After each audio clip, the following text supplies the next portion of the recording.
నమస్తే అండి. హాయ్. ఇప్పుడు నెక్స్ట్ ఎలక్షన్స్ ఉన్నాయి కాబట్టి రాష్ట్ర వ్యాప్తంగా కానివ్వండి, ముఖ్యంగా పాలకొల్లు చుట్టుపక్కల గ్రామాల్లో ఏ పార్టీ వస్తుంది అనుకుంటున్నారు? తెలుగుదేశం వస్తుంది. ఎందుకని?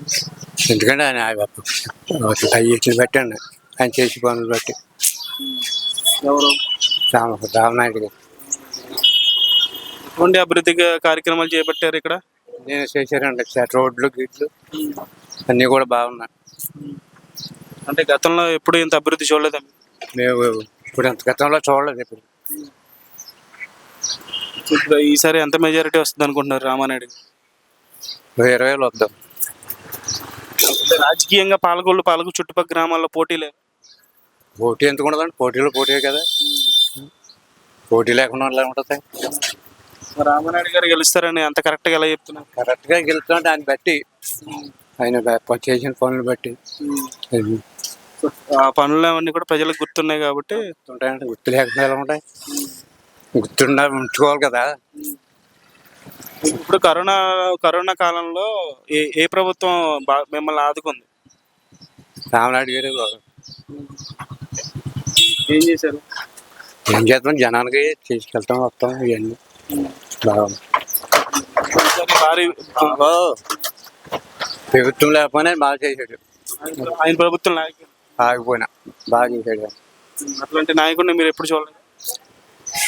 ఇంతవరకులో మేము చూడలేదు. ఈసారి కూడా భారీ విజయం వస్తుంది అనుకుంటున్నారా రామానాయుడు? వస్తుందని అనుకుంటున్నాం మరి మేము. నమస్తే. నెక్స్ట్ ఎలక్షన్స్ ఉన్నాయి కదా, మరి పాలకొల్లు చుట్టుపక్కల గ్రామాలు కానీ ఏ పార్టీ వస్తుంది అనుకుంటున్నారు? తెలుగుదేశం వస్తుంది అనుకుంటున్నాను. ఎందుకు రావాలనుకుంటున్నారు? ఎందుకంటే కొంత అభివృద్ధి అయ్యేళ్ళు అయితే పాస్ చేస్తారని అనుకుంటున్నారు కదండి జనం. మీరేమనుకుంటున్నారు? ఎటువంటి అభివృద్ధి చేశారనుకుంటున్నారు? తెలుగుదేశంలో అయితే కదా రోడ్లు గట్ట అవి పూసేవారు కదండి.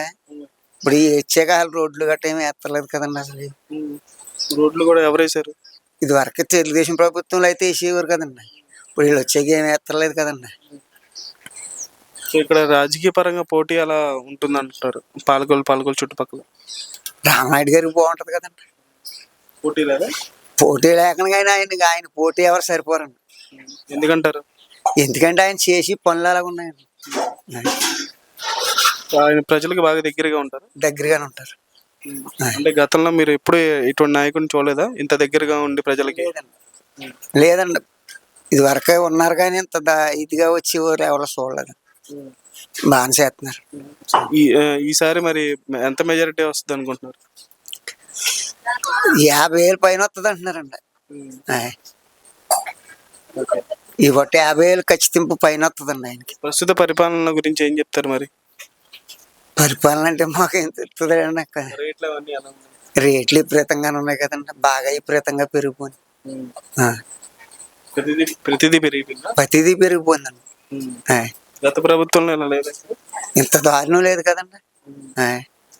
మరి రాష్ట్ర వ్యాప్తంగా అధికారం మారాలని కోరుకుంటున్నారా?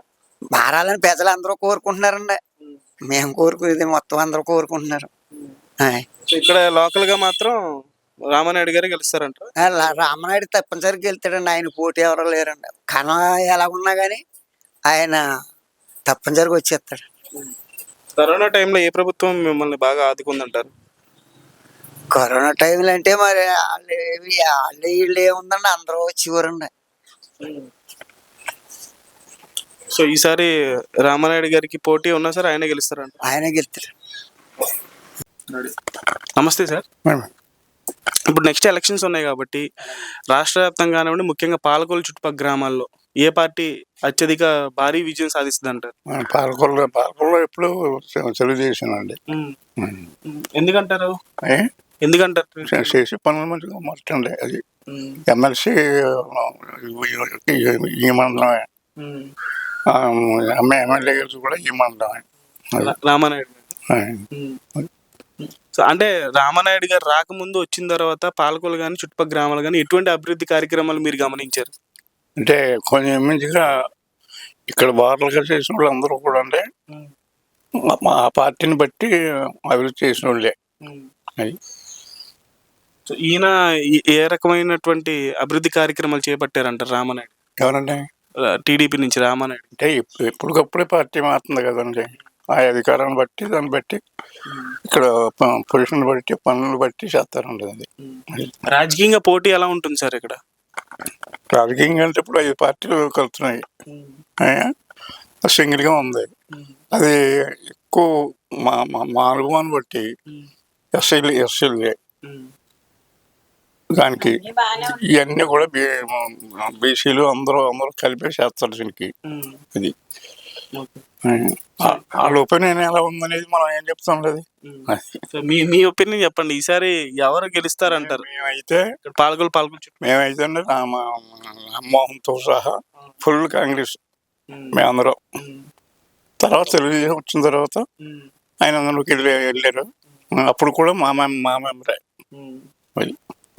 సో అధికారం మారాలని కోరుకుంటున్నారా? ప్రస్తుత పరిపాలన గురించి ఏం చెప్తారు? ఇప్పుడు మేము మహేంద్రం ఇంచదుంటారా, మా కొంచెం 2 రోడ్లు ఉన్నాయి ఇక్కడ. ఇక్కడ మాత్రం ఎవరు గెలుస్తారు? ఒక ఇప్పుడు క్యాండిడేట్ పేరు ఫుల్ తెలుగుదేశం ఇక్కడ. తెలుగుదేశం. సో ఈసారి కూడా తెలుగుదేశం రామారెడ్డి గారికి. మేము కాంగ్రెస్లో పనిచేసినప్పుడు మా క్యాండిడేట్ని బట్టి మనిషిని బట్టి మారేది అంతే. ఎంత మెజారిటీ వస్తుంది? ఎవరికి ఎంత మెజారిటీ వస్తుంది అనుకుంటున్నారు ఈసారి? వస్తే ఫుల్ అన్న మరి. ఇక్కడ కామన్గా ఎప్పుడు కొంచెం మీడియం ఎప్పుడు రాదు. Thank you sir. నమస్తే అండి. నమస్తే. నెక్స్ట్ ఎలక్షన్స్ ఉన్నాయి కాబట్టి పాలకొల్లు కానీ పాలకొల్లు చుట్టుపక్కల గ్రామాలు కానీ ఏ పార్టీ గెలిచిద్ది అనుకుంటున్నారు ఈసారి? ఏదంటే నిమ్మల రామరెడ్డి అండి. ఎందుకంటారు? అభివృద్ధి పనులు కూడా బాగా చేస్తాం కదా ఆయన. ఎటువంటి అభివృద్ధి పనులు? మొత్తం అన్నీ అండి, సంక్షేమ పథకాలు ఏంటి మొత్తం అన్నీ అండి. ఏదన్నా గమ్మున ఆపద వచ్చిన గమ్మున అడ్డుపడతాడు ఆయన. ఉన్న కార్యకర్తలు ఎవరు రారు, ఏదో దొంగలు పడ్డ నెలకి ఎప్పుడు వస్తూ ఉంటారు. అదే ప్రస్తుత పరిపాలన గురించి ఏం చెప్తారు? పరిపాలన నాకేం నచ్చలేదు. నా పరిపాలన వ్యవసాయం గురించి కానీ ఎక్కువ కానీ ముందు కొరత కానీ లైన్లో ఉండమే. ఏదో చెప్తూ ఉంటాడండి ఆయన మామూలుగా. ఆయన మామూలు అండి. వ్యవసాయ పరంగా, రైతుల పరంగా, అన్ని రంగాల పరంగా రామానాయుడు గారు ఎటువంటి సహాయ సహకారాలు చేస్తుంటారు ఇక్కడ ప్రజలకి? అన్ని చేస్తూ ఉంటారండి, అన్ని చేస్తూ ఉంటారండి. మొత్తం అన్నింటికి ఆయన అభివృద్ధి చేస్తూ ఉంటాడు. ఆయన అవసరమైతే తెలియని చెబుతూ ఉంటాడు, చేస్తాడండి ఆయన. వేరే వాళ్ళు అయితే చేస్తూ ఉంటారు తప్ప అన్ని మామూలండి. కరోనా టైంలో ఏ ప్రభుత్వం మిమ్మల్ని ఆదుకుందంటారు? తెలుగుదేశం అండి, రామానాయుడు గారు. రామానాయుడు గారు. అంటే ఎటువంటి సహాయ సహకారాలు అందించారు? ఆ టైం అంటే ఎవరు ఇంట్లోంచి బయటికి రానేటువంటి పరిస్థితి కదా. ఆ టైంని రామానాయుడు గారే క్వారంటైన్ అయ్యి పంపించడం, అవన్నీ ఆక్సిజన్ లేకపోవడం, అవన్నీ జాతర దగ్గర నుంచి చేయటం, ఇవన్నీ బాగానే చేశారు. ఇలా దగ్గరుండి చేసే నాయకుడిని మీరు గత 20-25 సంవత్సరాలుగా ఏ నాయకుడిని చూడలేదు? చూడలేదు. ఉన్నారు కండి, ఇది వరకు ఎప్పుడు ఉన్నారు తప్ప ఇప్పుడు ప్రజెంట్ ఇప్పుడు ఏదే అండి. ఆయన అభివృద్ధి కార్యక్రమాలు రాకముందు వచ్చిన తర్వాత ఏమేమి తేడా ఏం గమనించారు అభివృద్ధిలో? పాలకొల్లు చుట్టుపక్కల గ్రామాల్లో రామానాయుడు గారు రాకముందు వచ్చిన తర్వాత అభివృద్ధి అంటే ఎటువంటి అభివృద్ధి గమనించారు? రాకముందు అంటే వచ్చిన తర్వాత చేస్తున్నారు కనపడుతుంది కదండి. ముందు కనపడుతుంది కదండి. ఇది వరకు అయితే చేస్తున్నారండి అన్ని మామూలే, కానీ ఇప్పుడు అన్నీ అభివృద్ధి అన్ని ఫుల్గానే చేస్తున్నాడు ఆయన. సార్ ఎంత మెజార్టీ వస్తుంది అనుకుంటున్నారు? మెజార్టీ అంటే ఏముందండి, సీటు మట్టుగా పక్కండి అయింది. మెజార్టీ మనం ఏం చెప్పగలం. రాజకీయ పరంగా పోటీ ఎలా ఉంటుంది ఇక్కడ పాలకొల్లు చుట్టుపక్కల? ఎవరికండి? ఏ పార్టీకి అయినా సరే పాలకొల్లు చుట్టుపక్కల రాజకీయ పరంగా పోటీ ఏ రకంగా ఉంటుంది? ఓటే వైసీపీ ఉంటుందండి. వైసీపీ ఉన్న అదే మార్పు వచ్చేసింది, పెద్దలు మార్పు వచ్చేసిందండి. అదే మార్పు కోరుకోవాలంటున్నారు. అదే రాష్ట్ర వ్యాప్తంగా కూడా అధికారం మారాలని కోరుకుంటున్నారు. బాబు గారు సీఎం అవ్వాలి, ఇక్కడ మరోసారి రామానాయుడు గారు గెలవాలనుకుంటున్నారు. రామారావు గారు పక్కండి, ఇంకా డౌట్ లేదు. డౌట్ లేదండి, అసలు సమస్య లేదండి.